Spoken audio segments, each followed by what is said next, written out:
Hello and welcome to another episode of Climactic Curation. This is the July edition, or also known as the Solutions Showcase. I am your host, Mark Spencer. I'm the publisher and founder of the Climactic Collective, a Trans-Tasman podcast network by and for the climate community. Now, I used to say the Australian climate community, but you'll notice that extra Trans-Tasman has snuck in there, and that's because we got something nice to announce and sort of celebrate, and that is the Climactic Collective is now indeed by and for Australia and New Zealand. You will, if you check out Climactic's feed right now, I won't be playing an excerpt of it today, but you'll notice we've now featured a Kiwi show called This Climate Business. You'll notice that I'm starting to do interviews around New Zealand and around my neck of the woods here in Tamaki Makaurau, Auckland, and we're really going to show on the Climactic Collective all the ways that, yes, New Zealand might indeed be ahead of Australia in the race, because yes, ScoMo, it is a race to reduce emissions, to make the climate safe again to live in, and to protect the future. New Zealand may indeed, probably more than may, is ahead of Australia in many regards, but I also want to shed a light on the fact that New Zealand is by no means perfect in this regard. We have much more we need to do here in your little cousin Australia, and just look at all that size and power and potential Australia has to be a force for good through the climate crisis. So hopefully, in that Anzac spirit, we can band together again, Australia and New Zealand, for the biggest struggle of our generation and potentially many generations to come as we face the climate crisis together as brothers, sisters, family across the Tasman. And yeah. So, what is this Climactic Curation business all about? That's a little bit about the Climactic Collective. Curation is a chance to celebrate the best of what was published on the collective in any given month. The idea initially with Curation was I would do these live episodes. It would become a regular thing. People would know when to tune in, to ask questions, to kind of catch up on things they might have missed. Unfortunately, that hasn't quite happened much yet. And there's definitely a lot of catching up I need to do in order to make it that monthly thing. But why July has a Climactic Curation episode is, for the first time, Climactic went the whole month of July with a focus, with a theme, with a topic. And that focus was solutions. So Climactic is a very varied network.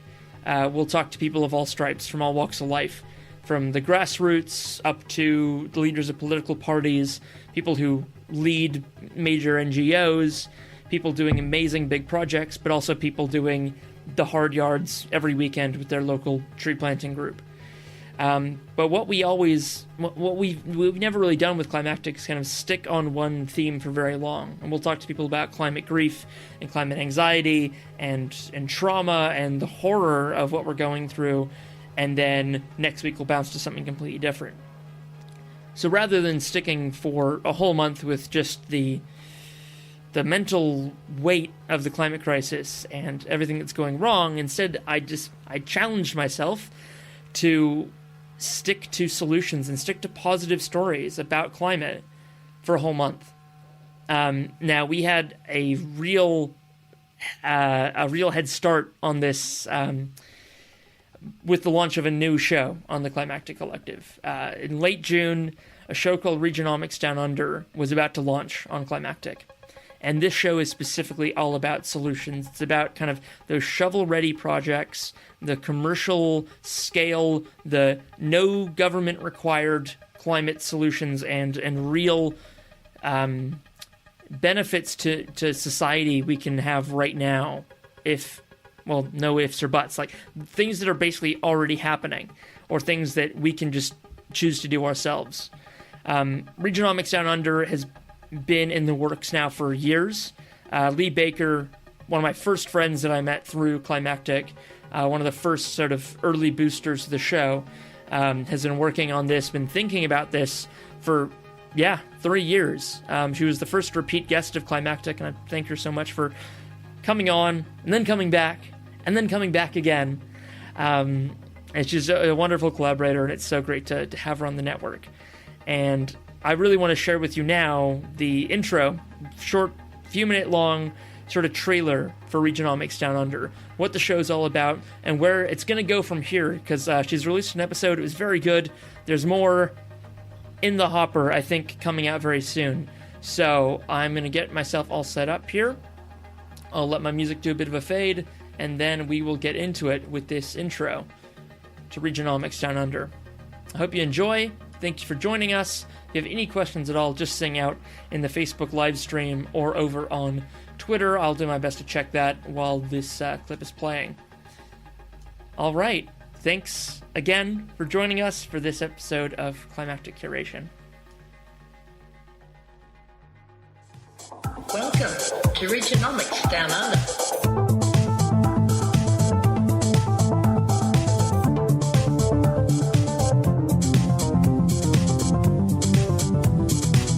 Welcome to Regionomics Down Under, a podcast about the wealth of no government required climate solutions already happening on the ground, both in Australia and around the world. It's a story of how citizen innovators are turning their local and regional economies regenerative.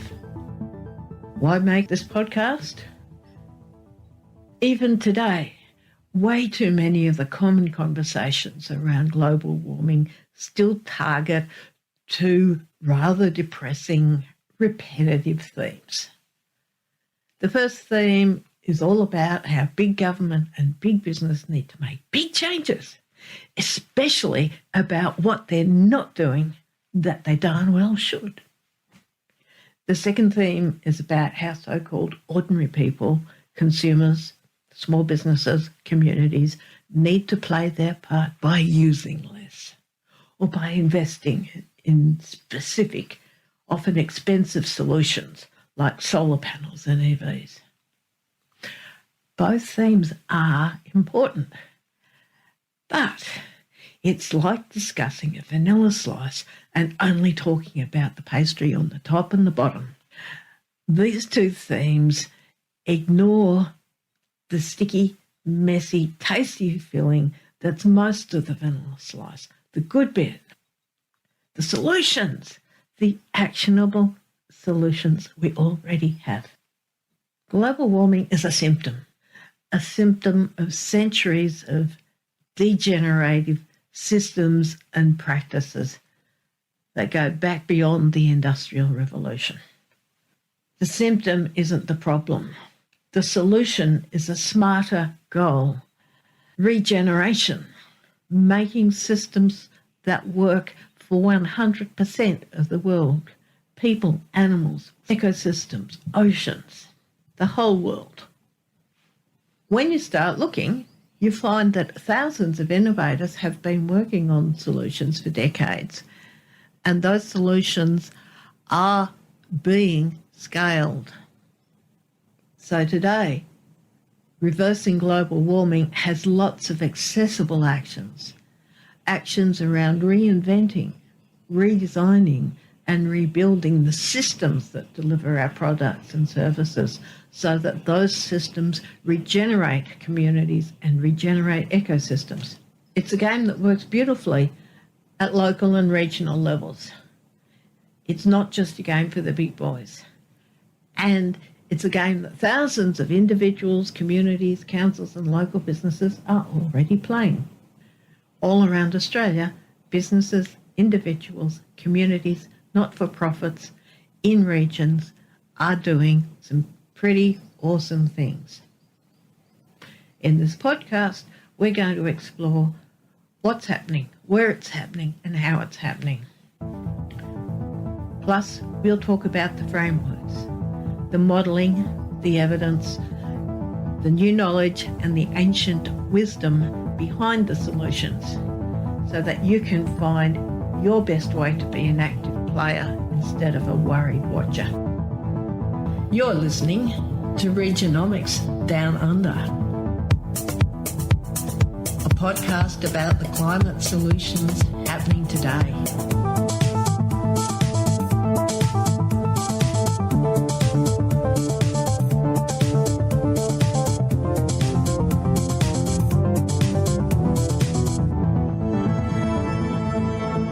Okay, that was nearly a good transition. Resizing and doing all the things, and okay, I'm back in the studio. Thank you very much, Lee Baker, for that introduction to Regionomics Down Under. I really love the name. I love it's all about regional, regenerative, economic solutions. It's brilliant. It's a great concept for a show. I can't wait to hear more of it. And I know that you were up in your house in the Dandenongs recording that, and it takes great courage, and it's just it makes me so happy. So, solutions. Of all months to be talking about solutions, we picked July.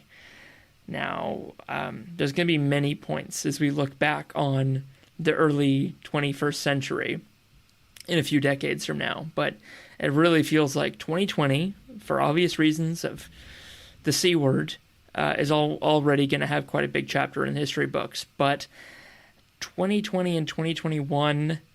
Australia with the Black Summer bushfires, the horrific California bushfires, and then, the last few weeks of the floods across Europe, China. We had them terribly here in New Zealand, and then the heat dome effect across the U.S., the Western United States, and Canada, leading to incredible fires and such an early part of the fire season. It's a hell of a time to be talking about solutions. I struggled this month, and I'm sure I'm not alone in that. I'm sure many people following any level of the news found it very difficult to keep up with the level of tragedy, loss of human life, and sort of terror of tracking the extreme weather events that have been happening all over the world. So I'm grateful that July, I was especially trying to find positive stories and trying to find the good stuff.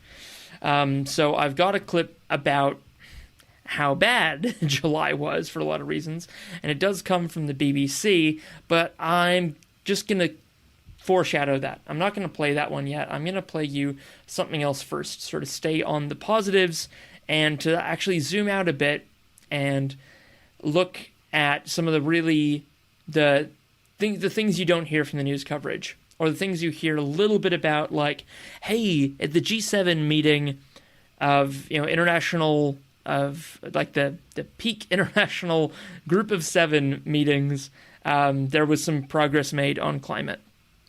But what was it? You don't really hear that part in the news. So luckily there's a podcast out there called the Sustainable Futures Report from Anthony Day, who's been doing this show for like 6 years in the UK. He's got a wonderful diction and delivery and way of speaking. I'm so grateful that Anthony found Climactic and found me through this great platform called Audrey, and I'm really happy we got to feature this episode of his show, and I'm really stoked to play you a couple minutes now. Enjoy this episode of Sustainable Futures Report. Subscribe using the link in the show notes. Enjoy.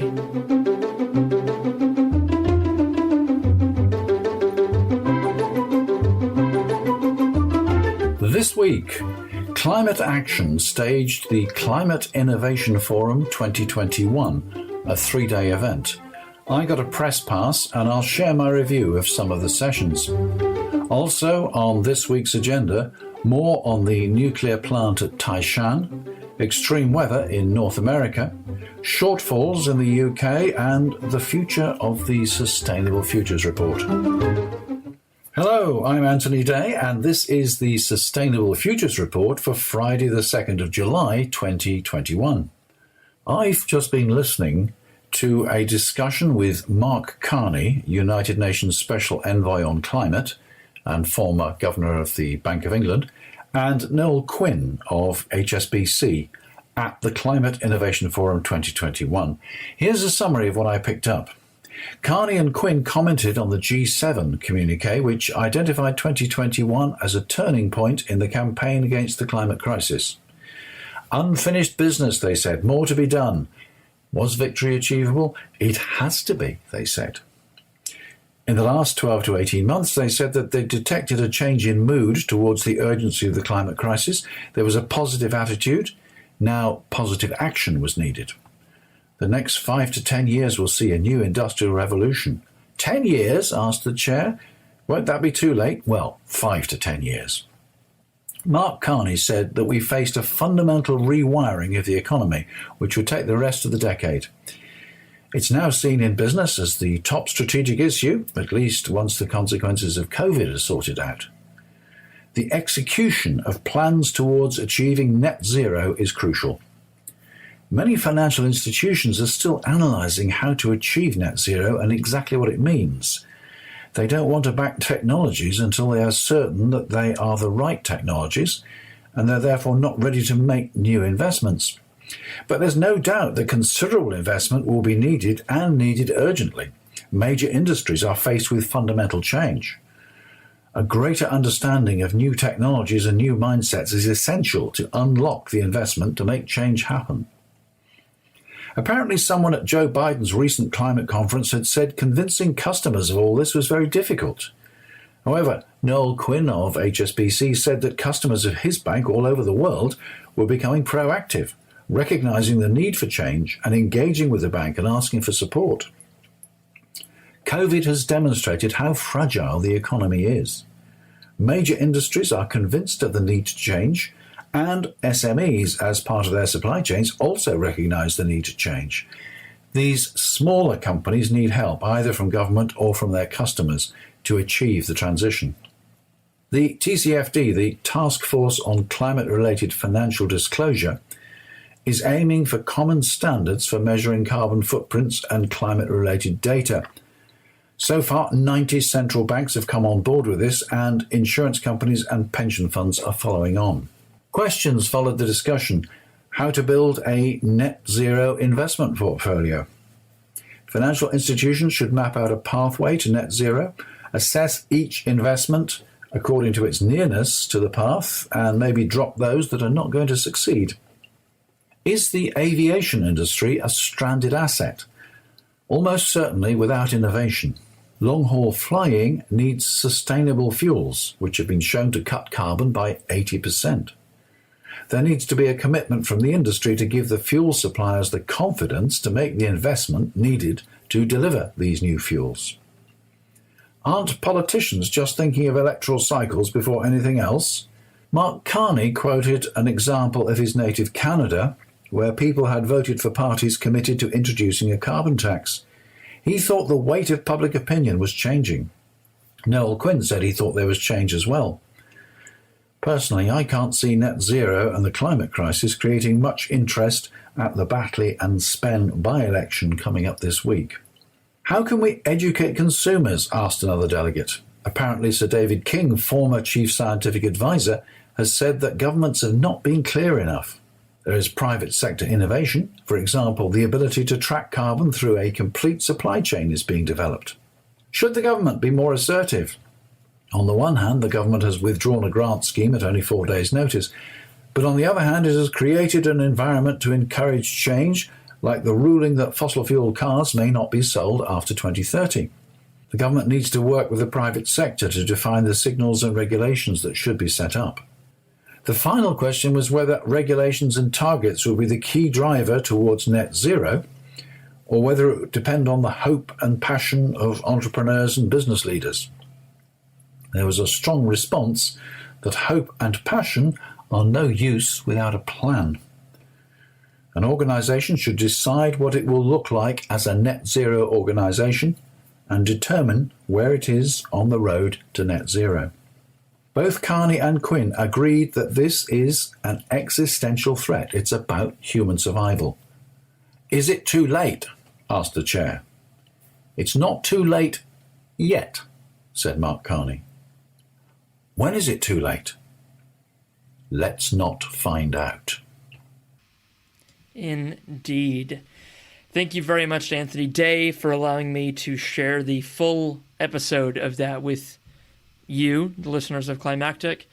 It's a truly great show he's doing. He has got a great way of zooming out and catching you up on all the news you might have probably missed unless you're a real news hawk. I think it's a weekly show. It's very good. You should check it out. I have become a supporter of Anthony's. I would love, at some point in the near future, I'd love it if Anthony got a mic, because he's recording that into his iMac, and he sounds great, and his way of speaking is just, you'd never know he's reading. I love it. But yeah, I think it's definitely, it's good content, and it deserves an upgrade in terms of the hardware. So there's my polite call out to you, Anthony. I'd love to hear you speaking into a Blue Yeti microphone, or even something very cheap like my Samsung Q2U. I think it would be great. While on the topic, and picking up on something said there about how the UK has a pledge to phase out all fossil fuel car sales, Canada as well, within this month, has made that pledge. I think it's 2030 is their target. The UK is being 2035. The question is, what do we do with all the chassis, all the cars we've already got? And for people who love, or for people who need different styles of cars than your little EV city cars, than your sort of more upmarket Tesla sedans, what if you need a Range Rover? If you need a sturdy four-wheel drive truck EV, what do you do? Well, luckily there is an answer, and it comes from an unexpected place, and it's a one-of-a-kind program in Australia, and it is probably a blueprint for a lot more. Like, this is what schooling should look like going forward, especially in 2021, especially in response to the climate crisis, and in response to STEM levels, the engagement of young people with science, technology, engineering, and maths being quite low. Here's an amazing little story from Robert McLean's Climate Conversations, and this one is, yes, all about a pilot program from Bendigo, Victoria, and yes, I don't actually have more set up than that. So you're going to hear it sort of dropped right into the action here, where this group of students is rebuilding a Range Rover to be fully electric. That's right, an electric 80s Range Rover. Has someone drawn up a plan for the project? Like, do you know what the car's going to look like when it's finished? Look, we haven't. We've actually got a project plan and timeline. But in terms of what it will look like a standard 1982 Range Rover, except that when you open the bonnet, there'll be a great big battery box sitting on top of a Tesla motor and a re-engineered transfer case that lowers the torque and power to something that the Range Rover axles can handle, and that'll bolt straight onto the prop shaft. So there's a great deal of mechanical simplicity compared to a conventional vehicle, because we've done away with the engine, the transmission, the fuel lines, the fuel tank, and all of the ancillary services that were originally driven by belts, and replaced those all with electrical systems. There's a fair to even chance it'll have an air suspension, so electric compressor driving an air suspension, because that makes it safer as a rental vehicle. We think that's important. When you sit in the car, the major difference that you'll notice from a Range Rover Classic of that era is that there's no transmission controls at all. It'll just be a carpeted transmission hump, and there'll be a little black box that essentially controls all of the systems, several different driving modes, and we'll integrate the original switching into systems where we can, but we will have to, re-engineer things like the gauges, because the fuel has to be converted to show charge. It'll have a Defender pedal, or a recent model Defender throttle pedal, because it needs a digital output, and an analog pedal can't do that. And we have to re-engineer things like the power steering and the braking system and the HVAC for heating and cooling as well. So it'll still be a four-wheel drive, though? It will still operate as a four-wheel drive, absolutely. So we'll have a Tesla motor front and back, or?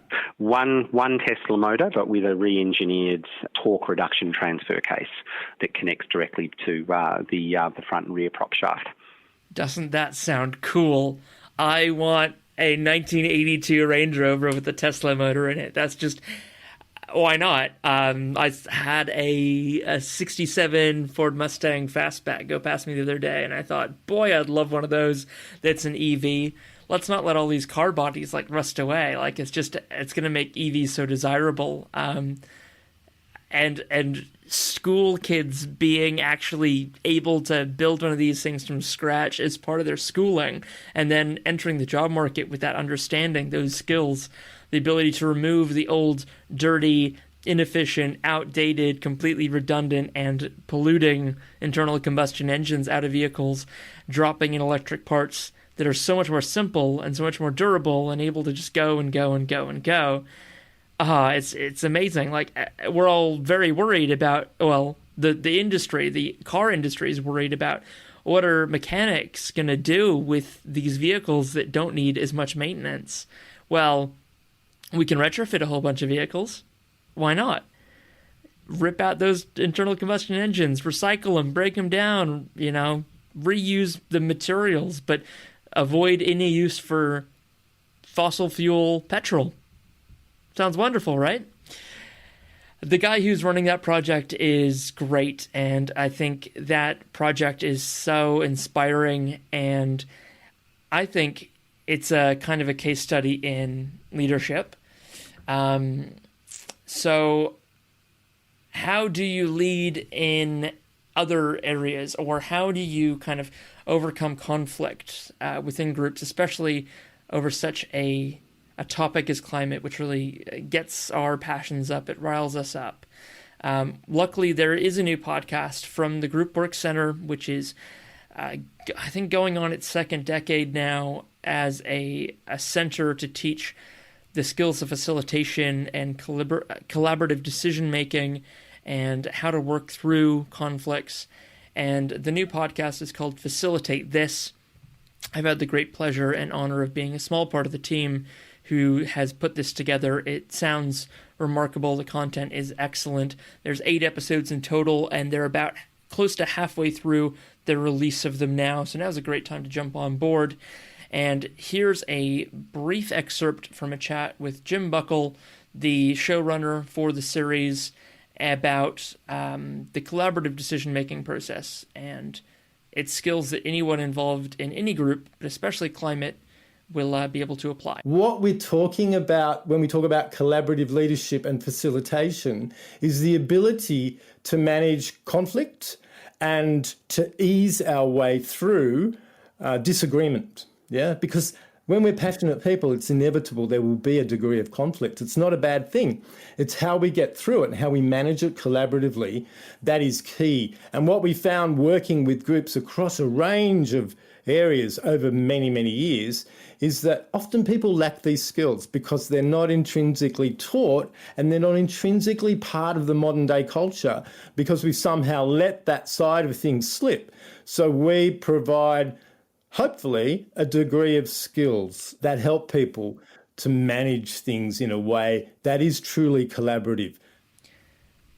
And think about it. When was the last time that, as part of your job or your life, outside of maybe the realms of a relationship that you're in, that you actually thought about reaching a decision collaboratively where everyone at the end of the day agrees on it? Not that you were outvoted and have to go along with it, not that you made your best effort but weren't listened to, but actually participated, actually came to the point where you accepted the decision, even if it wasn't all of what you wanted, and carried on with it, that you were okay with it. It's definitely not a way of thinking and a skill set we are taught in school or in our lives for the most part. So I highly recommend you check out Facilitate.This. I think we're not going to reach a lot of climate solutions without, well, we're not going to reach a level of justice and fairness in the climate solutions we embrace and we start to enact without that level of collaboration and collaborative leadership. So worth checking that series out for sure, and I thought it was very much on topic for this month. Sadly, this month, I couldn't keep it all positive, and I've put this off playing this clip a few times now, but I think it is time to kind of let the experts, people who do a very good job talking every day, sadly, about just bedlam and chaos and disruption, the excellent newscasters at the BBC, tell us just what July meant in many places in the world. And for that, we go to BBC's the excellent BBC World Series show, The Climate Question. And I wonder, has there been any political fallout from the heat wave where you are, Neil? What with so many deaths and with the emergency services so overstretched? Yeah, there has. The opposition has called the government's response ineffective, and it wants an independent review.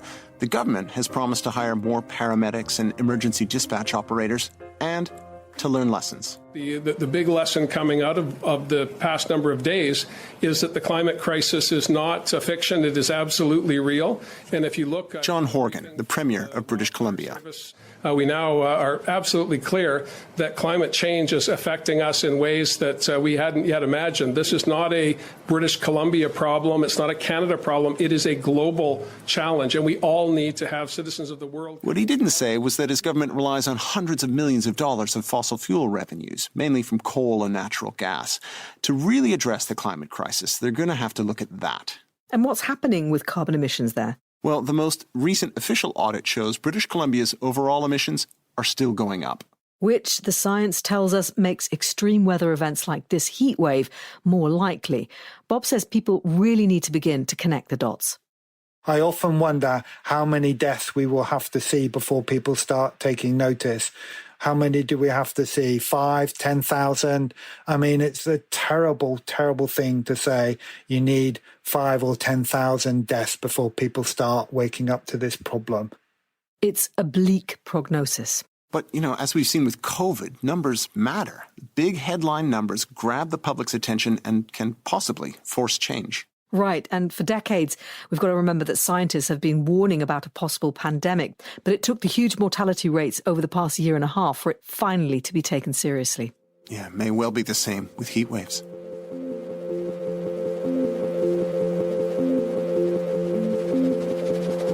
So, Neil, what have you seen in climate news this week?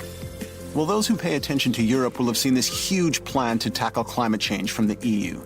It's being put forward by bureaucrats for politicians to approve. They claim it will put Europe on track to become the first carbon-neutral continent by the middle of the century.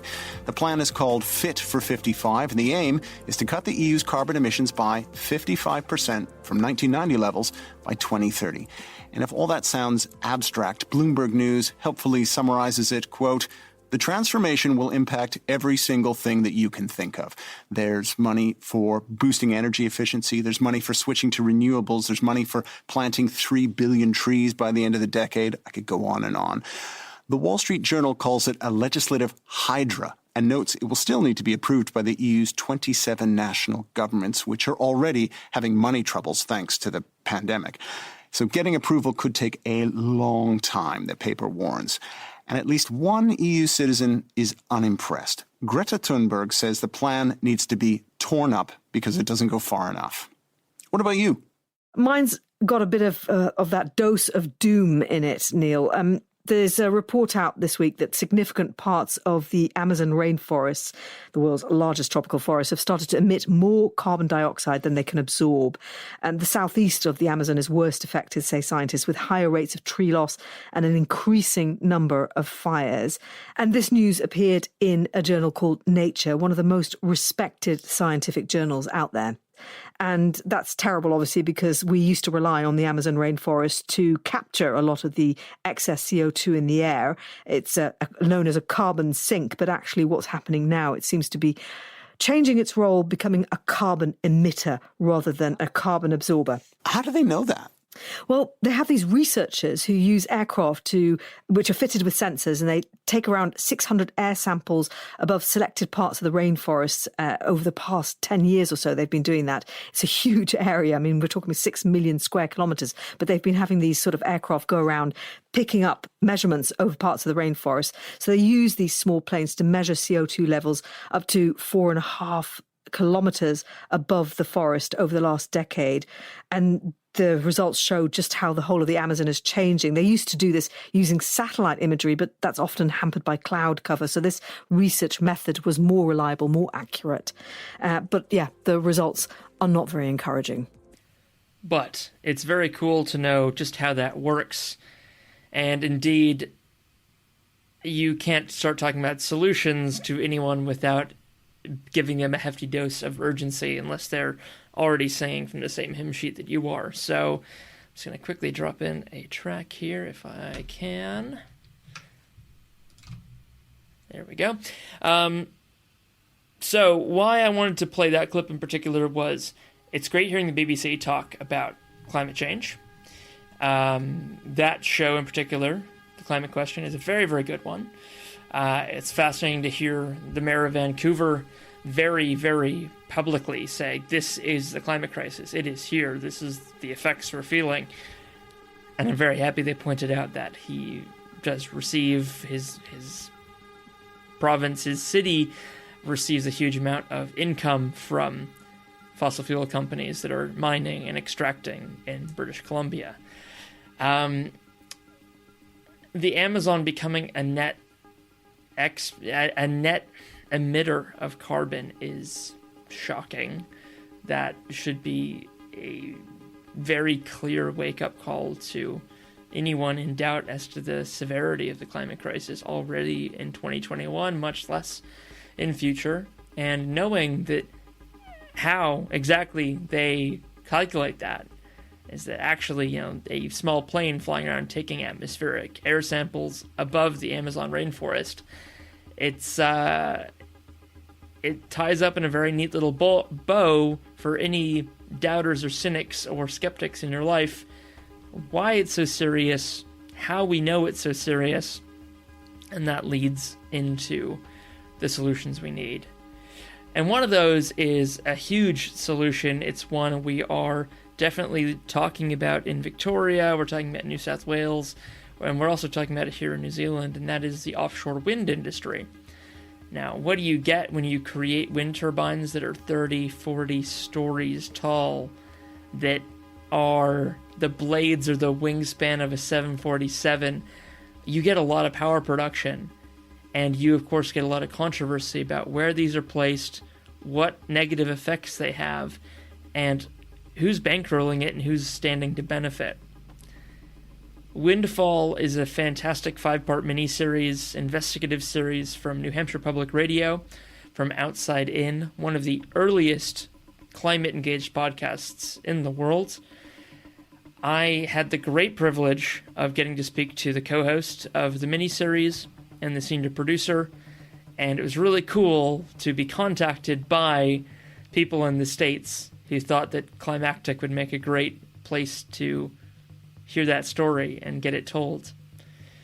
So, in case you're not all podcast nerds, I do have a little intro here to explain why this is a kind of a big deal, what these people's bona fides are, and why I was like a kid on Christmas morning getting to speak to them. So you're going to hear a short little intro from me, and then I'll pop back in to explain the clip.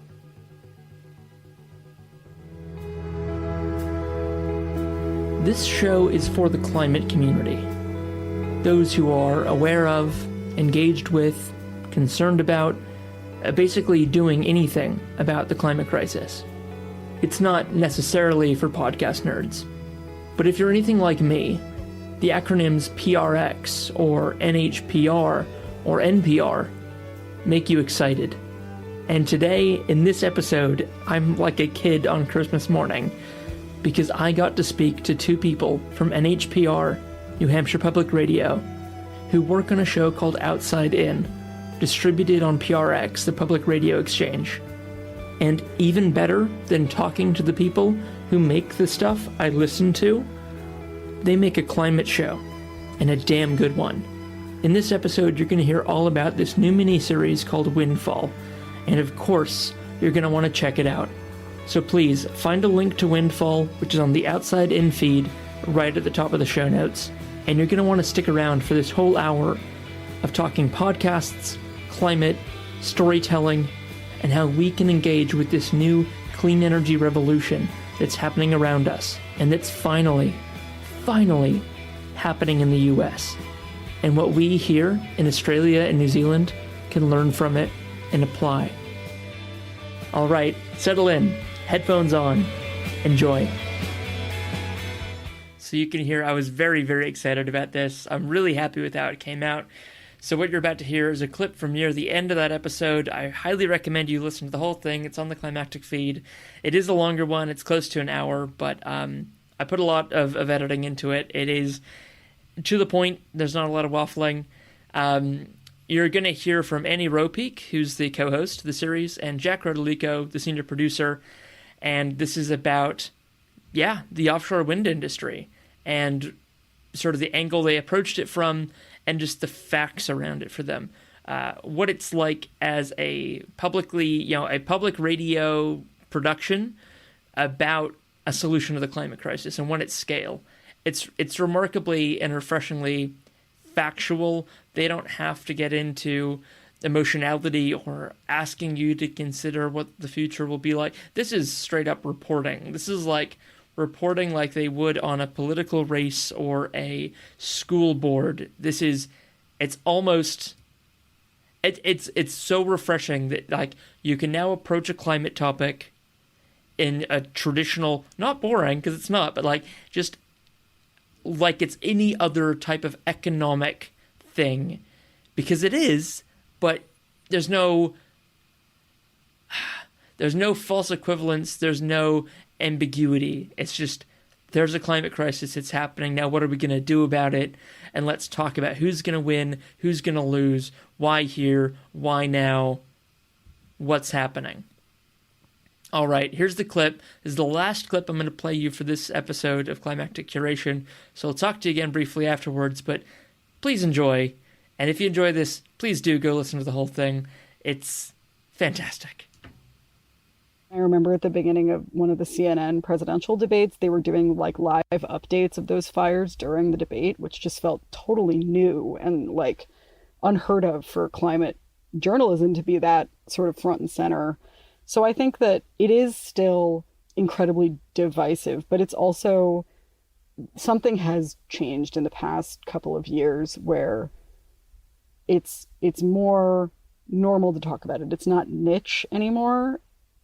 Maybe it's still a little bit niche in like TV journalism in the States, I would say. You are not hearing them say the words, I think, as often as you are in newspapers and radio and digital media.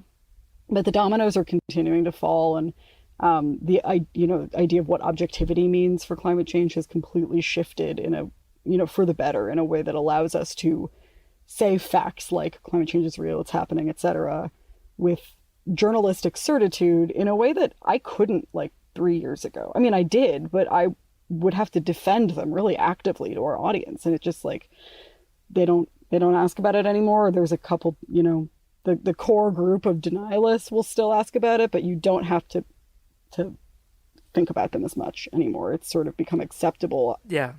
That has less power than it used to. Yeah, which is gratifying and encouraging. So that shift is still happening, but it's good, I think. As you're saying that, Annie, what occurred to me is like bringing it back to Windfall, to this podcast series. Climate change in this series is kind of like, I think that's one of the good things about covering offshore wind in this way is it's not a change that's relying on Congress passing a law. It's, and so it's just happening because the economics work.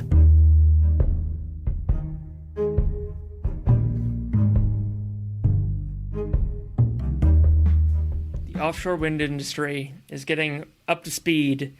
it's building up a head of steam on America's East Coast, especially in the Northeast. And the fact is, just an economic certainty is so refreshing after the very brief amount of time I've been watching this space, been concerned about it, been a part of it.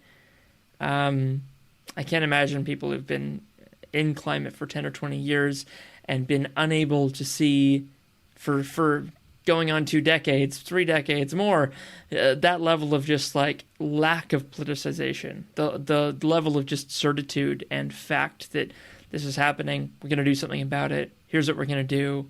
Let's go. Please do listen to Windfall. Listen to that episode. It's remarkable. You'll really enjoy it. So what I'm going to do, one last thing. Those of you who probably missed it at the beginning when I had just started the live stream, I'm going to play the Climactic Network promo. This will come through just fine in audio for you folks who are listening to the episode. But I just want to say thanks for tuning in. Thanks for listening to shows on the Climactic Collective.